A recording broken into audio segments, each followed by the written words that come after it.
Lau ana rujulan, kalau seandainya ada seorang laki-laki,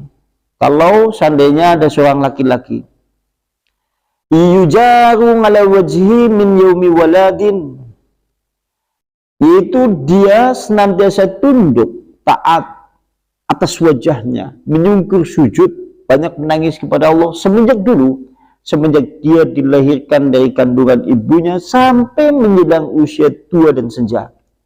Kalau seandainya ada seorang laki-laki senantiasa bersujud, menangis kepada Allah, menyungkur atas wajahnya, dia karena takut kepada Allah Subhanahu wa taala semenjak dia dilahirkan dari kandungan ibunya sampai menjelang usia tua. Begitu kemudian dia melihat neraka jahanam, maka sungguh ia menganggap amalan yang ia lakukan tidak seberapa dan amatlah remeh dan amatlah hina, dan dia menyangka dia tidak selamat dari ancaman neraka. La ilaha illallah Muhammadun Rasulullah alaihi salatullah wa alihi wal ahibbah.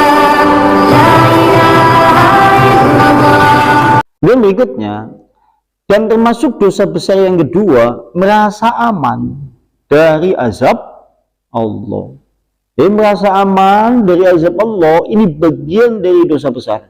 Menurut Abdullah bin Mas'ud, dia tidak pernah menjalankan sholat. Dia mengaku sebagai muslim. Dia tidak pernah menjalankan ibadah syam di bulan Ramadan. Bersamaan dan itu, dia merasa aman dari azab Allah Subhanahu wa taala. Merasa amannya dari azab Allah itu sudah dosa. Belum lagi dosa meninggalkan sholatnya. Artinya, orang yang tatkala kemudian meninggalkan banyak kewajiban yang dianjurkan di dalam Islam, kalau suatu saat kemudian dia melanggarnya, maka sungguh dosanya itu bertumpuk-tumpuk. Kayak sing andane wong ora pada sholat, terus kerasa aman baik dari azab Allah, ayem atau topat, kalau dikit senengane merasa aman dari azab Allah. Dan merasa aman dari azab Allah itu sudah bagian dari dosa. Belum lagi meninggalkan sholatnya. Banyak nggak yang seperti itu? Oke. Mulanya merasa aman dari azab Allah. Kemudian yang ketiga menurut Abdullah bin Mas'ud, wal kunutu min rahmatillah, putus asa dari rahmat Allah Subhanahu wa taala. Kan kita tahu, kalau kita berbicara masalah rahmat Allah itu luas. Bahkan Allah itu memiliki rahmat 100 bagian. Wa anzala fil ardi juz'an wahida. Allah memiliki rahmat yaitu 100 juz. Allah memiliki rahmat kasih sayang 100 juz. Kemudian wa anzala fil ardi juz'an wahida. Dan Allah menurunkan 1 juz rahmat di dunia. Maka dengan 1 rahmat itu manusia saling berkasih sayang, saling mengenal. Hewan yang satu dengan yang lainnya juga menaruh belas kasih. Sampai-sampai kaki kuda diangkat kakinya karena kuda itu takut apabila kakinya menginjak anaknya. Maka itu bagian dari rahmat Allah. Tetapi Allah memiliki 99 rahmat yang ditahan di sisinya.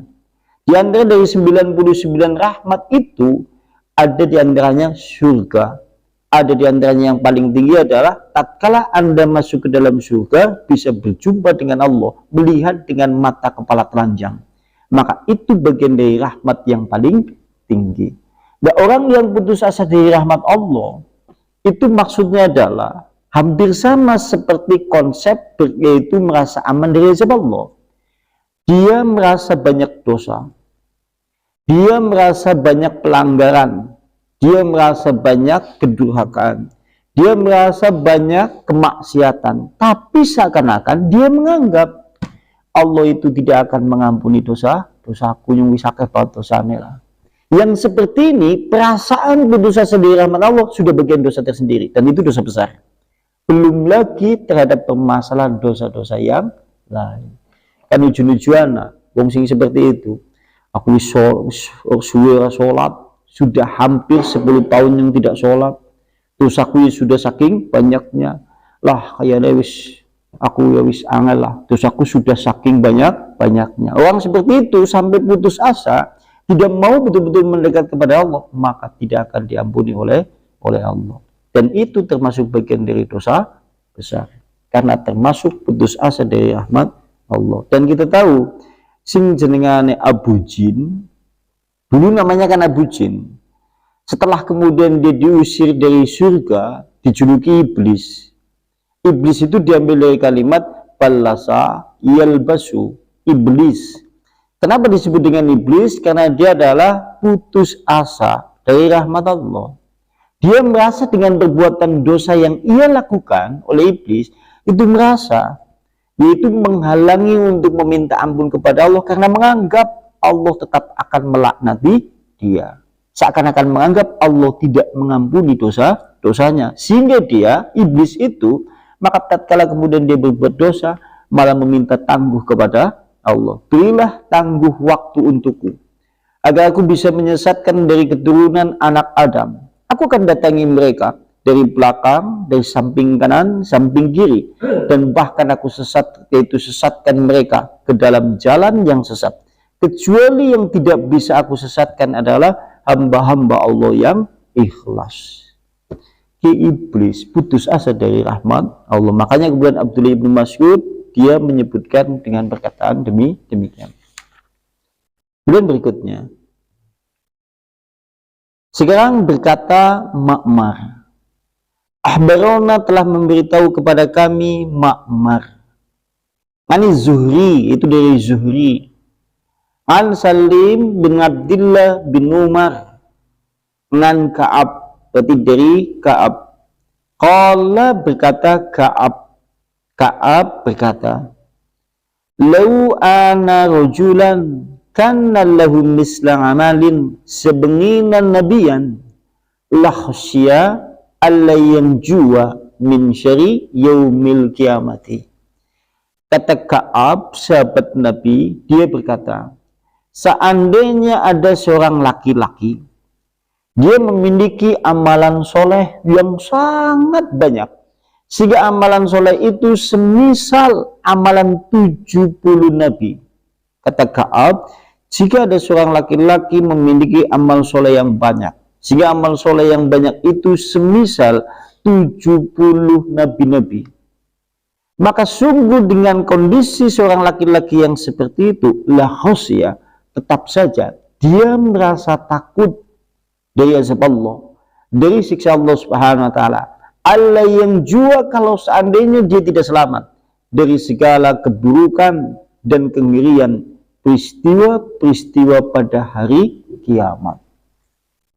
Dia perkataan Ka'ab, kalau seandainya ada seorang laki-laki yang memiliki amal soleh yang sangat banyak, sehingga saking banyaknya itu semisal amalan-amalan yang dilakukan oleh 70 Nabi, lantas kemudian laki-laki itu dalam keadaan memiliki amal soleh yang seperti itu, tetap saja dia merasa takut jangan-jangan dia tidak selamat dari segala keburukan pada hari kiamat. Kalau seandainya perkataan Ka'ab seperti ini memberi satu perumpamaan, seorang laki-laki yang amal solehnya banyak sehingga semisal 70 Nabi, untuk kita harusnya jauh lebih takut. Jadi kan kudunya lebih wedi. Kalau kita melihat perkataan Ka'ab, kira-kira amalan soleh yang selama ini kita kumpulkan sebanding dengan satu Nabi tidak? Tidak. Kalau seandainya kemudian kita katakan tidak, artinya takutnya sesungguhnya jauh lebih takut. Ka'ab juga berkata, kalau seandainya ada seorang laki-laki yang notabene dia memiliki amal soleh, yang notabene amal soleh itu sangat banyak sehingga semisal yang dilakukan oleh 70 Nabi, dia juga akan merasa takut tidak selamat dari segala kengerian hari kiamat. Artinya kalau kita jauh seharusnya lebih takut kepada Allah Subhanahu wa Ta'ala dari ancaman dari segala azab dan siksanya. Dan berikutnya, sementara kalau di riwayat yang lain ini kayaknya sudah pernah, yaitu meriwayatkan tatkala neraka jahanam didatangkan oleh Allah. Kan anak ayat Al-Quran yang menyebutkan, yaitu waji ayyawma idzim bi jahannam, pada hari itu didatangkan neraka jahanam. Kapan tatkala kemudian neraka jahanam itu didatangkan? Setelah manusia berdiri di padang mahsyar, hendak melewati yaitu jembatan Sirat. Maka sebelum jembatan Sirat itu dibentangkan di atas neraka jahanam, jahanam didatangkan terlebih dahulu. Diabadikan di dalam surat Al-Fajr. Waji ayyawma idzin bi jahanam. Dulu pernah disinggung bagaimana neraka jahanam itu didatangkan, disebutkan di dalam hadis Nabi. Wa yu'tab bi jahannam yawma idzin. Didatangkan neraka jahanam pada hari itu. Itu dengan jahanam itu memiliki 70.000 tali kendali. Masing-masing satu tali kendali, wa kullu mazimamin, maka masing-masing satu tali kendali ditarik oleh 70.000 malaikat yang menariknya. Jumlahnya 70.000 tali kendali. Masing-masing satu tali kendali ditarik oleh 70.000 malaikat. Sehingga yang menarik jahanam, malaikatnya berjumlah 70.000 kali 70.000. Wah, berarti ini menunjukkan besarnya dan mengerikannya neraka jahanam. Tatkala melihat neraka jahanam yang seperti itu, semua manusia, Bukwo, Gedung Bulus, Pekuncen, Indonesia, Malaysia, Singapura, Afghanistan, atau mungkin kemudian negara-negara yang lain yang notabene muslim atau semuanya manusia, pada saat melihat neraka jahanam didatangkan, diabadikan di dalam surat Al-Fajr, yatadzakarul insan waji ayyuma idzin bi jahanam yauma idzi yatadzakarul insan. Pada hari itu, tatkala manusia melihat neraka jahanam, kemudian ingat, semua manusia, baik yang beribadah ataupun tidak beribadah, yang menyembah kepada Allah ataupun tidak pernah menyembah, yang sholat ataupun yang tidak sholat, yang sering berdoa bahkan dengan meneteskan air mata atau mungkin air matanya kering sehingga tidak pernah menangis kepada Allah. Semua manusia tatkala melihat neraka jahanam semuanya ingat. Ingat apa? Ingat dosa-dosanya. Berarti dewek begitu melihat neraka jahanam langsung ingat dosa yang selama ini kita lakukan. Kalau hari ini Anda kemudian lupa terhadap dosa yang selama ini kemudian kita lakukan, maka tatkala melihat neraka jahanam semuanya menjadi ingat. Ingat terhadap dosa-dosa yang dilakukan. Baru saja melihat neraka jahanam. Sehingga oleh karena periwayatan di dalam ayat Al-Quran itu, ada ucapan ulama dari kelompok yaitu sahabat-sahabat Nabi yang berkata, sahabat Rasulullah Sallallahu Alaihi Wasallam menyebutkan asar. Asar berarti perkataan dari sahabat Nabi. Lau ana rujulan, kalau seandainya ada seorang laki-laki, yujaru ala wajhi min yaumi waladin, yaitu dia senantiasa tunduk taat atas wajahnya, menyungkur sujud, banyak menangis kepada Allah semenjak dia dilahirkan dari kandungan ibunya sampai menjelang usia tua dan senja. Kalau seandainya ada seorang laki-laki senantiasa bersujud, menangis kepada Allah, menyungkur atas wajahnya, dia karena takut kepada Allah Subhanahu wa Ta'ala semenjak dia dilahirkan dari kandungan ibunya sampai menjelang usia tua. Begitu kemudian dia melihat neraka jahanam, maka sungguh ia menganggap amalan yang ia lakukan tidak seberapa dan amatlah remeh dan amatlah hina, dan dia menyangka dia tidak selamat dari ancaman neraka.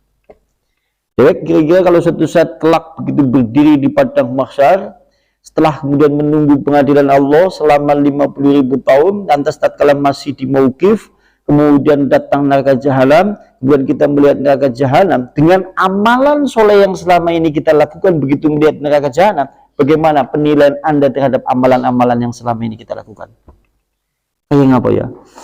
Mung disebut tentang sahabat Nabi, kalau seandainya ada orang semenjak kecil dia senantiasa bersujud menangis banyak kepada Allah sampai usia tua, begitu melihat neraka jahanam menganggap remeh, menganggap hina amalan-amalannya, dan dia merasa tidak sempurna dan merasa tidak selamat dengan amalan-amalan itu bisa menyelamatkan mereka dari azab neraka. Pantas di dalam Al-Quran disebutkan yauma idzi yatadzakkarul insan. Pada hari itu manusia ingat. Lantas di dalam Al-Quran itu disinggung fa'annallahu dzikra. Lantas apa gunanya antum semuanya panjenengan semuanya ingat pada hari itu? Kan disebutkan di dalam Al-Quran. Sampai apa gunanya tatkala kemudian ingat kepada Allah tatkala melihat neraka jahanam? Apa gunanya? Ingat pada hari itu. Artinya yang bermanfaat adalah ingat kembali kepada Allah tatkala kita hari ini masih di dalam kehidupan dunia. Mulai disinggung na Al-Quran, apa gunanya sampean Kang? Kemutan kami dosa-dosanya sampean, ngajok kami dosa-dosa sampean, ngajoki kami amal-amal soleh sampean singgo sangu mati. Sampean mulai kelingan siki begitu sampean kindelem neraka jahanam. Apa gunanya Anda itu ingat? Tatkala baru melihat neraka jahanam, apa gunanya sampean kemudian menyesali terhadap dosa-dosa yang selama ini lakukan? Begitu melihat neraka jahanam. Kan orang gunanya. Artinya adalah hari inilah yang pantas dan patut dan layak. Seharusnya kita jauh untuk merasa takut dengan azab Allah Subhanahu wa ta'ala.